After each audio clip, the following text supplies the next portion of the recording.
Hi, good morning friends. So మనకు power systems సంబంధించి not the power system power system or any of the electrical engineering faults అనేటివి కామన్గా మనం చూస్తూ ఉంటాం. ఫాల్ట్స్ అనేటివి. సో ఫాల్ట్ అంటే ఏంటిది అంటే so it is making some disturbance in our what ever the circuit is nothing but A fault. Okay, so especially నేను ఈరోజు మీకు ఫాల్ట్ గురించి కొన్ని పాయింట్స్ చెప్తాం అనుకుంటా ఉన్నాను. సో ఫాల్ట్లో బేసికల్గా మీ అందరు తెలుసు ఫాల్ట్ వల్ల ఏం జరుగుతుంది, what is the effects going to B occurred due to the fault. So ఏమేమి ఎఫెక్ట్ జరుగుతూ ఉంటాయి ఫాల్ట్ వల్ల అంటే ఫైర్ హజార్డ్స్ జరుగుతూ ఉంటాయి. మీరు జనరల్గా పేపర్లో చదువుతూ ఉంటారు. సో షార్ట్ సర్క్యూట్ వల్ల దగ్ధమవుయిన గుడ్సెలను లేదంటే హౌసెస్ అని ఇలా ఇండస్ట్రీస్ అనేసి ఇలా మీరు రెగ్యులర్గా పేపర్స్లో చదువుతూ ఉంటారు ఫాల్ట్ గురించి. So that is short circuit is one fault. Okay, అదొక ఫాల్ట్ అనమాట. సో దానివల్ల ఏమవుతుందంటే ఆ ఫాల్ట్ వచ్చినప్పుడు కొన్ని ఎక్విప్మెంట్స్ కూడా డ్యామేజ్ అవుతాయి. That may be the TV, fridge. Fault అంటే కనుక హై వోల్టేజ్ వచ్చిందంటే కనుక మనకు ఫ్రిడ్జెస్, టీవీస్ కాలిపోవడము ఇవన్నీ ఉంటాయి. అది కూడా ఒక ఫాల్ట్. సో మనకు పర్మిసబుల్ లిమిట్ ఆఫ్ వోల్టేజెస్ కనుక లేకుంటే కనుక ఫాల్ట్ అని అనొచ్చు దాన్ని. సో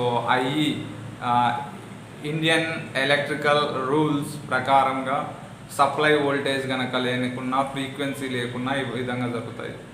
సో ఇవి ఫాల్ట్స్ వల్ల. నెక్స్ట్ దీనివల్ల ఏమైందంటే సప్లై ఇంటరప్షన్ జరుగుతుంది. సప్లై ఇంటరప్షన్ జరిగిందంటే అక్కడ ఉన్నటువంటి డిస్కమ్స్కి, ట్రాన్స్మిషన్ కంపెనీస్కి, జనరేషన్ కంపెనీస్కి రెవెన్యూ లాస్ అనేది కూడా జరుగుతుంది whenever the supply interruption is going to be occur.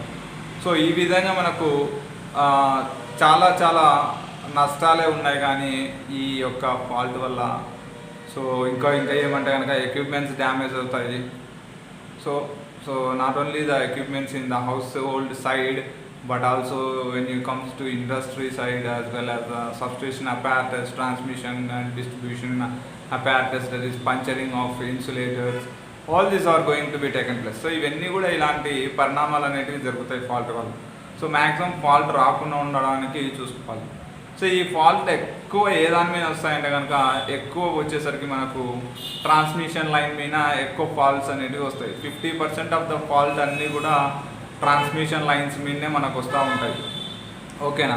So ఇంకా ట్రాన్స్ఫార్మర్ దగ్గర ఫాల్ట్ వస్తుంటుంది, ఆల్టర్నేటర్స్ దగ్గర ఫాల్ట్ వస్తుంది, ఎక్విప్మెంట్ ఫాల్ట్ అనేవి కూడా వస్తూ ఉంటాయి, సబ్స్టేషన్లో ఉండే ఎక్విప్మెంట్ ఫాల్ట్స్ కూడా వస్తూ ఉంటాయి. సో ఈ విధంగా ఫాల్ట్ అనేది ఎక్కడైనా రావచ్చు. ఆల్టర్నేటర్ దగ్గర అయినా ఫాల్ట్ రావచ్చు, లేదంటే కనుక ఎక్కడైనా ట్రాన్స్ఫార్మర్ దగ్గర అయినా రావచ్చు, లేదంటే సిటీపీటీస్ దగ్గర కూడా ఫాల్ట్ వచ్చే అవకాశం ఉంది. ఈ ఎక్విప్మెంట్స్ దగ్గర కూడా ఫాల్ట్ వచ్చే అవకాశం ఉంది. సో బేసికల్గా నేను ఏం చెప్పదలుచుకున్నానంటే ఫాల్ట్ ఎక్కువ టేక్స్ ప్లేస్ అవుతున్నది ట్రాన్స్మిషన్ లైన్స్లో అనే పాయింట్ని నేను చెప్పాలనుకుంటున్నాను. So 50% of the faults are from the transmission line, only 10% are from the transformer side and 12% are from the equipment of the substations and 12% are from the CT and PT sites. So ఈ విధంగా faults అనేటివి ఉంటాయన్నమాట. So మేజర్గా ఈ ఫాల్ట్ని 2 రకాలుగా classify చేయొచ్చు. ఒకటి వచ్చేసరికి సిరీస్ ఫాల్ట్, ఇంకోటి వచ్చేసి షంట్ ఫాల్ట్స్ అని కూడా అనొచ్చు. సో సిరీస్ ఫాల్ట్ అంటే ఏముంటుంది, షంట్ ఫాల్ట్స్ అంటే ఏముంటుందంటే shunt faults are nothing but short circuit faults అని కూడా అనొచ్చు. Shunt faults are nothing but the short circuit faults. Series faults are nothing but the open circuit faults అని కూడా మనం అనొచ్చు. సో ఎప్పుడైతే షంట్ ఫాల్ట్స్ జరిగినాయో, షంట్ ఫాల్ట్స్ జరిగినప్పుడు రైజింగ్ ఆఫ్ కరెంట్ అనేది టేక్స్ ప్లేస్ అవుతుంది. షార్ట్ సర్క్యూట్ జరిగినప్పుడు కరెంట్ అనేది రైజ్ అవుతుంది. Then automatically frequency and voltage is going to be down.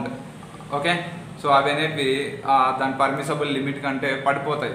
ఓకేనా, కరెంట్ అనేది ఎప్పుడైతే రైజ్ అవుతుంది. సో ఈ కరెంట్ రైజ్ అనేది ఎక్కడ జరుగుతుందంటే షంట్ ఫాల్ట్స్లో జరుగుతుంది. ఓకేనా.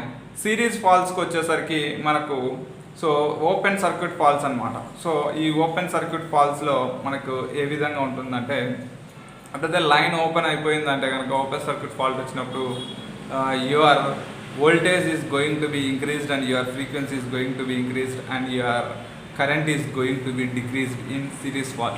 సో ఇక్కడ మీరు ఒక పాయింట్ అబ్జర్వ్ చేయాలి, ఇక్కడ ఫ్రీక్వెన్సీ వేరియేషన్స్ అనేవి జరుగుతూ ఉన్నాయి ఫాల్ట్ వల్ల. So whenever the frequency variations are going to be taken place during the faulty time or faulty session, so automatically మీకు ఏమవుతుందంటే కనుక సింక్రనిజం అనేది లాస్ అవుతుంది. So these are all interconnected system. Power system is interconnected system. ఇక్కడ grids connect అయి ఉంటాయి, generating stations నుండి transmission lines కూడా గ్రిడ్స్ కనెక్ట్ అయి ఉంటాయి. So grid is nothing but the point where the meeting of more number of conductors is going to be taken. So we can simply treat it as a bus bar node. Okay, bus bar is considered as a node and KVL is applicable practically on the bus bar. So the sum of incoming current towards the bus bar and moving away from the bus bar. Bus bar is nothing but a small node in a substation or a transmission system. Okay, you have to remember that point. So whenever the frequency variations are taken place during the faulty time, then the synchronism is also going to be loose.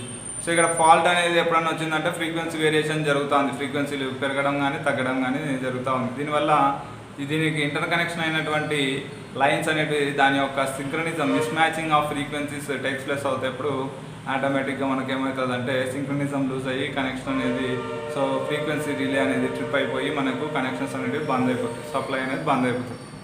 So ఇదంతా ప్రక్రియ జరుగుతూ ఉంటుంది. ఓకేనా.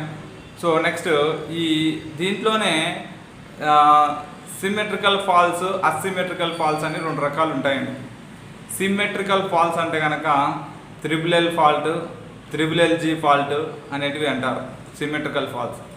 So triple fault అంటే మూడు lines కూడా కింద పడిపోయాయి లేదా షార్ట్ అయ్యాయి. సో కింద పడిపోతే దాన్ని ఏమంటారంటే త్రిబుల్ ఫాల్ట్ అంటారు. సో మూడు లైన్లు అట్ ఏ టైం తెగిపోయి RYB 3 ఫేజెస్ కానీ గ్రౌండ్ మీద పడిపోయాయంటే తెగిపోయి, so due to the tension కానీ ఏదైనా కావచ్చు, రీజన్స్ అనేవి different enumerable reasons are there for that. So those reasons can become under only whenever you go through with the practically about these sessions. So ఇక్కడ next వచ్చేసరికి మనకు asymmetrical faults అంటే కనుక LL fault, LLG fault, LLG fault, ఇవన్నీ asymmetrical faults కిందకి వస్తాయి. So ఈ రెండు ఫాల్ట్స్లో కూడా సిమెట్రికల్ ఫాల్ట్స్, అసిమెట్రికల్ ఫాల్ట్స్లో ఏది సివియారిటీ ఆఫ్ ద ఫాల్ట్ ఎక్కువ ఉంటుంది అంటే కనుక త్రిబుల్ ఫాల్ట్ అనేది సివియారిటీ అనేది చాలా చాలా చాలా ఎక్కువగా ఉంటుంది. Triple fault when ever the 3 lines in the 3-phase system RYB is going to be short circuited, then the damage cannot be imaged.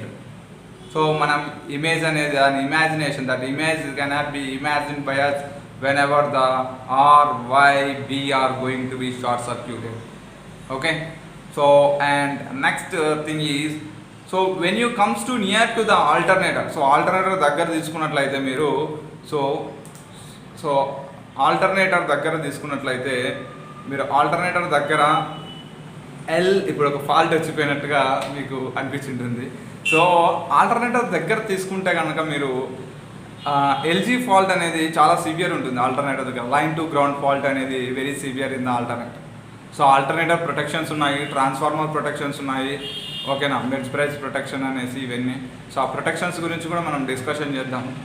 Next ఈ ఫాల్ట్ అనేది మొత్తం కూడా దీన్ని ఎలా అనాలిసిస్ చేయాలి, ఫాల్ట్ అనాలిసిస్ ఎలా చేయాలి, జనరేటర్ ఎండ్లో ఏ విధంగా ఫాల్ట్ వస్తే అనాలిసిస్ చేయాలి, ట్రాన్స్మిషన్ లైన్లో ఫాల్ట్ని ఏ విధంగా అనాలిసిస్ చేయాలి, అదే మాదిరిగా ట్రాన్స్ఫార్మర్లో ఫాల్ట్ వస్తే ఏ విధంగా అనాలిసిస్ చేయాలి అనే పాయింట్స్ కూడా మనము రాబోయే సెషన్స్లో మనము ఆన్ ద నోట్బుక్ చూద్దాము. ఇదంతా just introductory class. Whatever I'm saying to you is the introduction for the fault analysis in the power system. ఓకేనా. Per unit values are very very very important for the analysis of the faulty sections. So healthy సెక్షన్స్లో voltage అనేది down అయిపోతుంది. ఎప్పుడైతే faulty condition వచ్చినప్పుడు ఆటోమేటిక్గా healthy సెక్షన్స్లో voltage అనేది down అయిపోతుంది. So whatever I'm said for these 10 minutes, there is a chance of getting up 1 or 2 marks as a bits in your competitive examinations, or even a theoretical question can become for small answers or short answers for diploma students or BTech students. And this is a conceptual oriented which the basics for the advanced level of power system and power electronics MTech students also. So I am signing out. I will be coming with good videos further. Please encourage me, subscribe me. I am signing out. Bye.